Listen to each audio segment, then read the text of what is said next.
really great to be here and to, to see faces. And I really look forward to our discussions later. And I think for my part, I will cover maybe to talk about the technological dimensions, right, when it comes to women's expressions on digital spaces. We all know that online gender-based violence is one of the main sort of like hurdles to women's public participations and expressions, not just in physical spaces, but also in digital spaces. And I think there's a need for us to also question the logic that is really propelling the algorithmic system on say social media spaces, right? And a lot of this system, these algorithms, they took our data, they break down our behaviors, our expressions, and even bodies into data points. And the manner in which they categorize our data points are really unclear. And there's no way for us to demand for accountability as well. And activist feminist has been demanding for transparencies around algorithms and the machines that is driving the whole spaces, but none has been answered.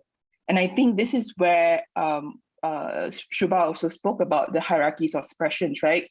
Like for instance, right, how are women's breasts presented as data, right? Whether if it's breastfeeding, I would think it's educational, right? Or it's just normal, it's just my body.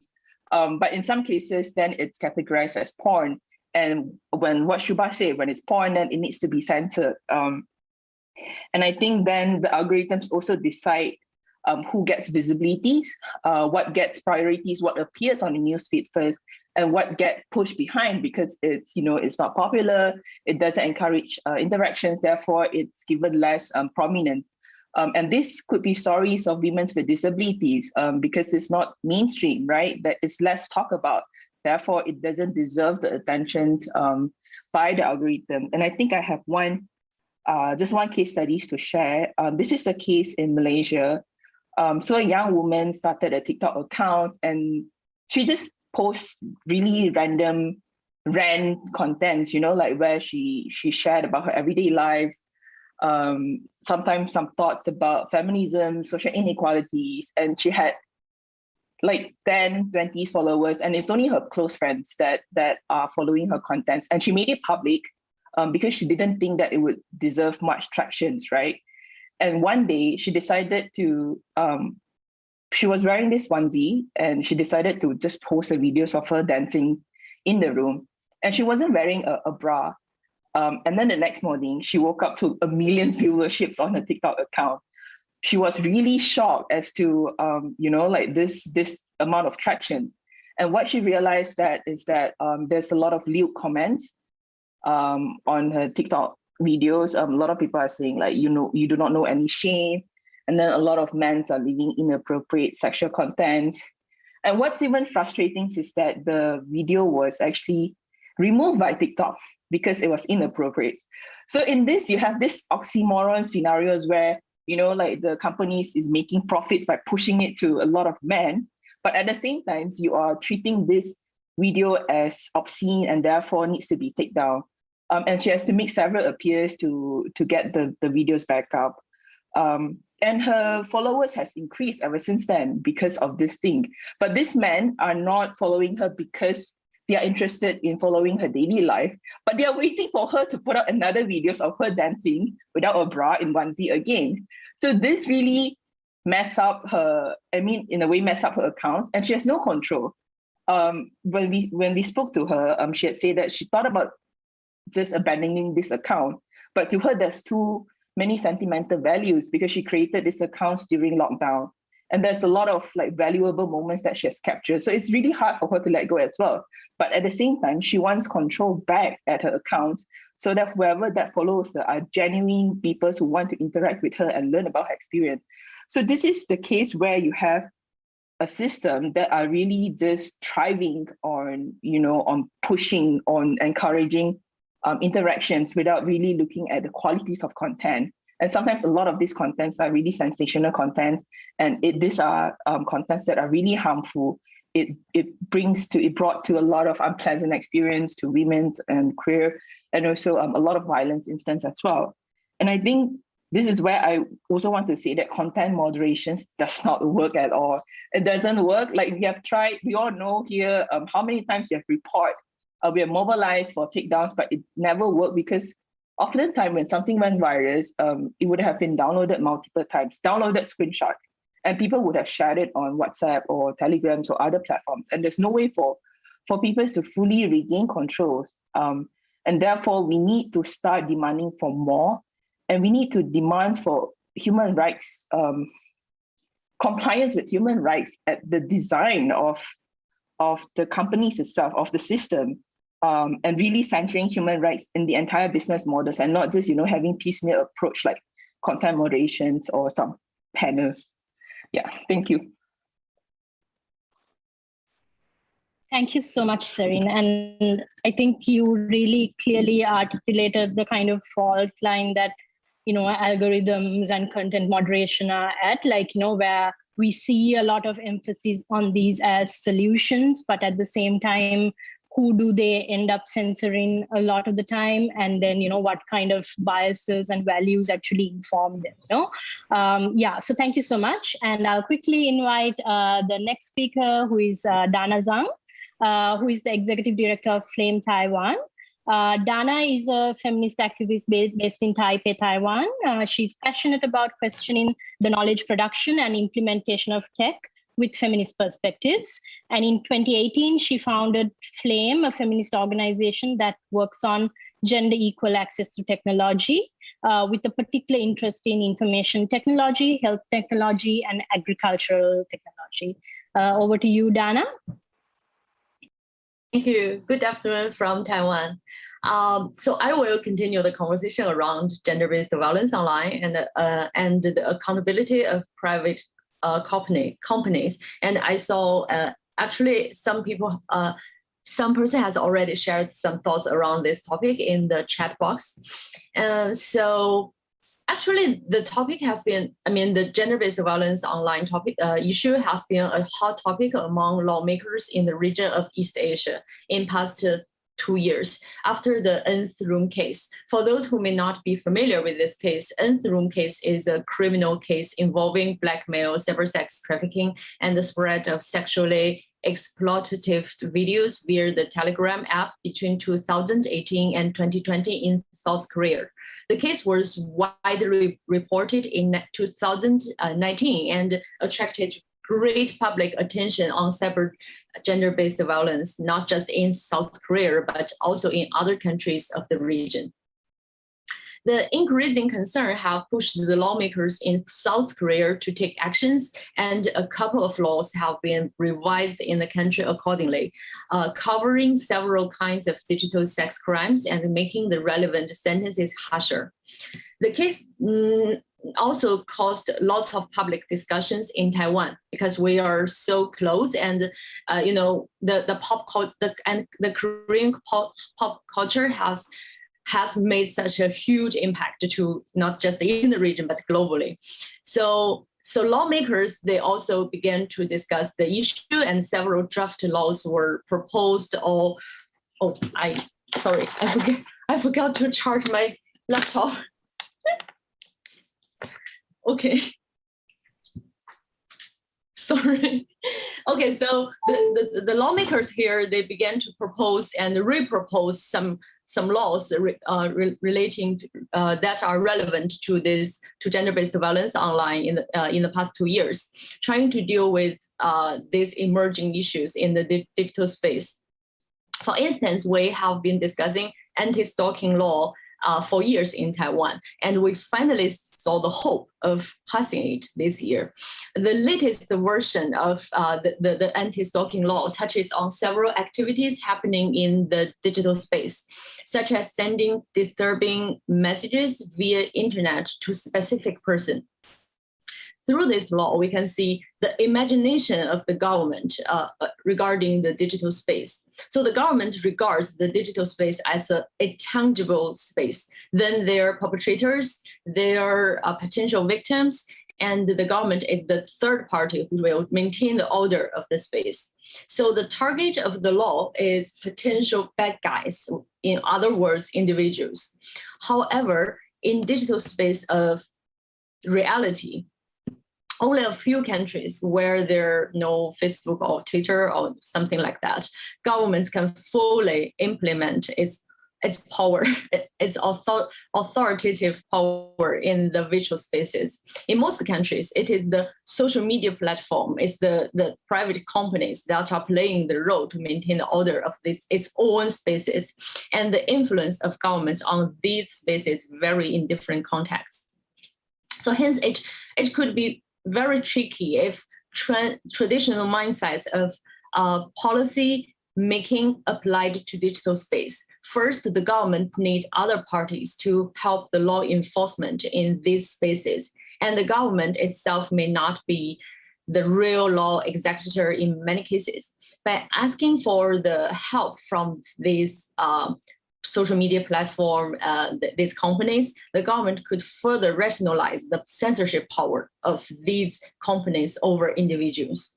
Second, all these social media platforms, the companies are assumed as partners of the government in the process of such kind of law enforcement. There's neither word holding their responsibility or nor supervisory mechanism for their improper activities. Their responsibility are completely ignored in such narratives, although they're mainly responsible for the culture of misinformation in digital spaces. Not only that, we still hardly see effective actions to hold their accountability and prevent them from abusing their censorship power. So I want to share a recent experience here. So last year, we made a short video addressing the violence and discrimination that domestic migrant workers from Southeast Asia are confronting in Taiwan. When we tried to posted the video on Facebook by describing the content and our appeal, we were told the content is censored.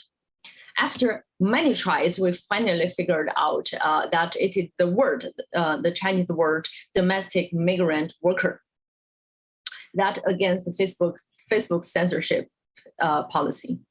So to give some background here, like many other countries that rely on imported labor, there are a lot of discussions with strong opinions around the working situation and living status of foreign workers in Taiwan.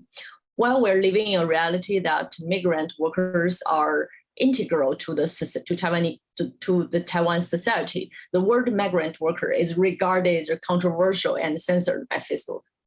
So although Facebook always claims that it's just to follow local laws, and we learned that it's not true when it tried to ban Australian news earlier this year. However, even today, it's still impossible for us to know like how many controversial issues have been censored that are not against any law by Facebook. And it's not realistic for us to say like, okay, we can just leave Facebook because we try to do public campaign and we try to involve people. And it's impossible for us to just leave this space while many people in Taiwan, they are living in this space and they are using this space.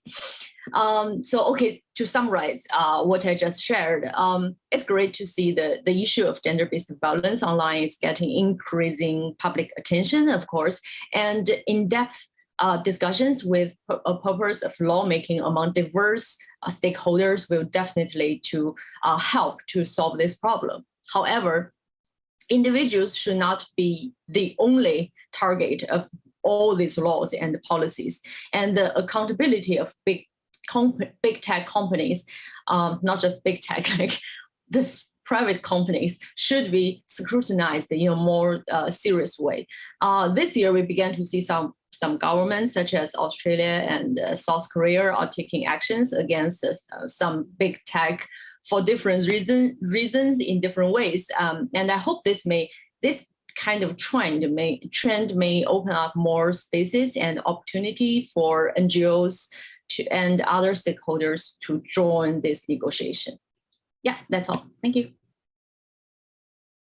Thank you so much, Dana, for sharing like both the political context for us to understand, like, how the issues are, like, where they're located. And then also, again, like, I think we keep coming back to these different fault lines, right? And like, the different tensions that are coming up. And I think one thing you said really resonated around like governments trying to govern the internet as a tangible space. And this also, like, and when you talk about domestic migrant workers, this also the idea of borders, right? How the kind of the transnational promise of the internet, how that keeps slipping away from us as these governance conversations become entrenched in the geographical and like other borders that we define ourselves with. So finally, I would like to invite Sarita Irugal-Bandara, who is a social media analyst in gender and sexuality at #Generation Sri Lanka. Sarita works primarily on mapping sexual and gender-based violence on Sri Lankan social media, including the first long-term mapping exercise focusing on this issue in Sri Lanka. She's also a freelance journalist and writer interested in all things gender, sexuality, and the internet. #Generation is led and run by a group of young Sri Lankans who advocate for meaningful civic and political participation of young people online and otherwise. Welcome, Sarita, and the floor is yours. Thank you, Sachini, for that introduction. And I hope I'm audible. I'm battling a cold this rainy day in Sri Lanka. Right, so I'm just going to pick up where we left off right before we get to our work at # and what I can draw from that and contribute to this discussion. So to what Shubha said about how laws primarily, whether it be within digital platforms or in our legal systems, and how they primarily police the human body, right? Instead of policing the actual crime, what they police is the human body. I couldn't agree more. So I'll just start off with a quick example from Sri Lanka that's very, very recent. So there was if you look up Pahantudava controversy on the internet, I'm sure you'll come across many articles and a lot of things about it. Basically, this couple in Sri Lanka, they filmed a pornographic video on a waterfall, at the side of a waterfall. And to note, this was a commercial pornography clip that was produced by people who routinely produce such pornography. But for some reason, this achieved sort of overnight virality, and memes of this censored, bits of the clip were shared all across social media, on WhatsApp, Signal, Facebook, you name it. So overnight, this became a sensation and a very prolonged sort of debate about obscenity and morality, and what this says about Sri Lankan culture and the implications of this for Sri Lankan culture. Now, absolutely agreed on all counts that especially in South Asia, especially in post-colonial South Asia, where we're still dealing with the effects of colonial legal regimes, obscenity and morality are entrenched in our legal system and primarily police the sexual and gender expression and identity of women and other sexual and gender minorities. So, the Pahantudava thing really brought up a lot of conversations about, what it means for children navigating the internet, and what it means for people who did not, quote unquote, consent to seeing this, but were subjected to it. So I just want to make a quick disclaimer that I am not at all discounting the discomfort or that someone may have felt violated if, let's say, someone, forwarded them a pornographic clip without their consent. If you're a woman on the internet, if you're, not cis het man on the internet, you will absolutely know what exactly I'm talking about. So I think to anyone who was subjected to, quote unquote, subjected to the Pahantudava, the pornographic video, we should not discard that their legitimate discomfort. But as someone who, sort of navigates these social media ecosystems, what was interesting was this idea that people felt violated, or rather they felt their consent was violated when they happened upon this on their social media feeds, places that this video was not originally intended to be on. So that, to me, to us rather, raised the question of how, along with this concept of trying to govern the internet as a tangible space, what does it also say about consent on the internet? What does it also say about the category of the victim on the internet? And what does it say about, when we think of victim, I think even as feminists, we really fall into this trap of thinking of it in the very normative carceral sense, where there's a clear, perpetrator victim dynamic, which is a very traditional view. And I'm not blaming any of us. I feel like we've all fallen into that trap. And, that's because of the certain underpinnings that we're trying to break free from.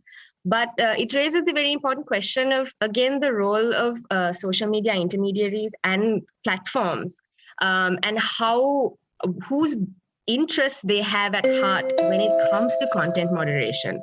Because these are the same platforms that will censor, female nipples or female nudity, or even if you say the term "I hate men," Instagram will take down your story and threaten you with an account suspension.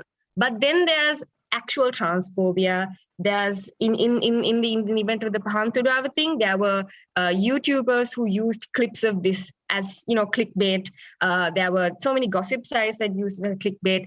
But no one kind of on the internet talking about it really seemed to connect the dots of that. No one seemed to say, hey, these people who are propagating it also might be in the wrong. Or like these social media platforms that know that this is a pornographic video and shouldn't really be on their platforms that they profess to be safe for children or safe for navigation for everyone, didn't really censor much. So it raises again the question of whose interests they have at heart, right? And to the question of this obscenity on the internet and content moderation, to me, I think content moderation is the online version of our laws, right? And vice versa. Laws governing, obscenity, morality, and sexual and gender-based violence is absolutely the offline version of content moderation, because they really don't do anything to stop the problem. Rather, it targets individuals. And as someone who maps this on a daily basis and sort of navigates these online ecosystems, where I see, personally, when we see the way people talk about the women's bodies and, queer people, trans people and their bodies, and the violence of it all, that actually does not register as obscene within these platforms. There's very little moderation that goes into that. So these are the same platforms that will censor, like I said, nudity and nipples, right? However, they wouldn't really moderate actual hate speech with the same, urgency. There's not quite the same urgency. So I think it's also an important question to kind of reevaluate what we think of as violence, and especially for social media platforms, to rethink when they talk about moderation of dangerous speech, what exactly does that entail?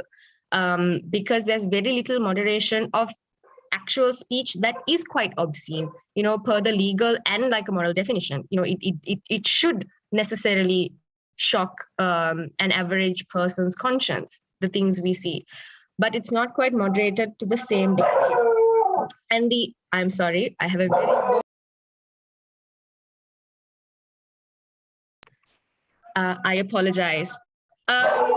So I'm really, really sorry about this. So one other thing, like I said, because consent is so complicated and how victim is also so complicated, then it brings us to the question of perpetrator. Personally, I think for all the efforts of making the internet a tangible space, whether it be through state and platform cooperation or them working individually, that is also approached in such a simplistic way, because I think Dana brought this up, where laws target individuals when really the issue, especially in South Asia, is such a deeply entrenched culture. And online, the ways this manifests are vast. There's no one set definition of how this manifests. So if I take, for example, WhatsApp and Signal group chats that exist in the hundreds and thousands in Sri Lanka, designed specifically to share, non-consensual, intimate images of women and children. So necessarily, not everyone shares this content. Not necessarily, it might not be the case that everyone even enjoys this content, right? But there's still these groups with hundreds of people, and there's bystanders. So are they also perpetrators then? How does the law treat these bystanders, passive bystanders and passive quote unquote victims that I brought on from the previous example of the Pahantudava clip?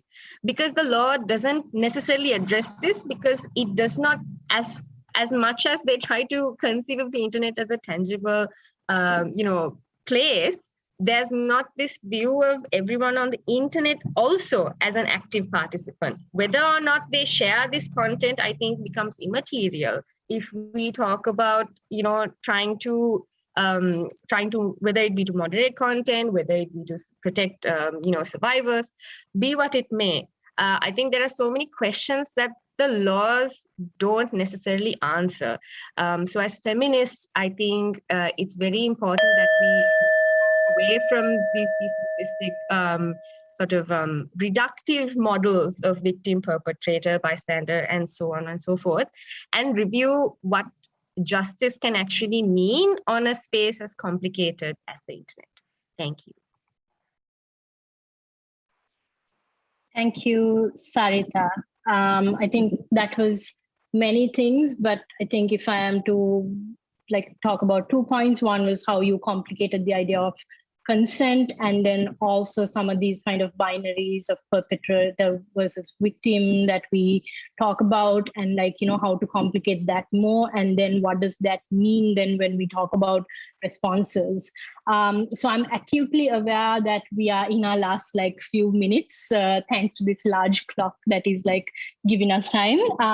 But I see that there is quite a discussion happening on chat. So what I would encourage is that for you to keep adding your responses to the speakers to the chat. And I think we do need to wrap up soon. So what I would ask is, I think there's a great fellowship program that the Internet Governance Forum does, and we have a fellow here with us, Maitri. If you want to add any input from your experiences, we would most welcome it. If quickly, if you can do that. And then I would ask the speakers if they have any parting comments. And while Maitri speaks, I would also just ask, would you all be interested in a part 2 to this discussion? Because what we do want to talk about is where do we go from this, and what are we doing to reclaim freedom of expression? So if there is an interest to a part 2, please let us know, and I'm going to take the responsibility of seeing that through. So Maitri, over to you, and then to the speakers if we have time. Thank you, Sachini. I would quickly say a big yes to part 2.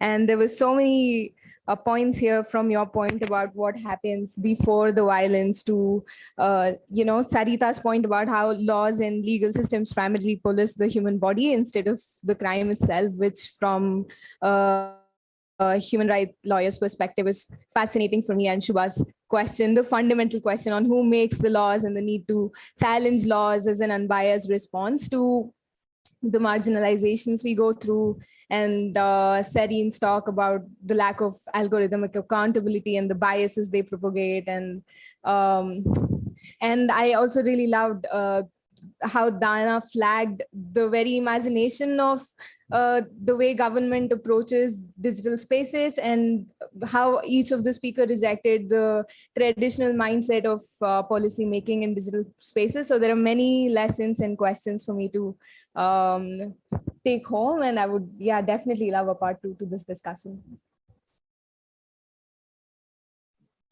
Speakers, anyone has any burning parting thoughts? I just have one last point.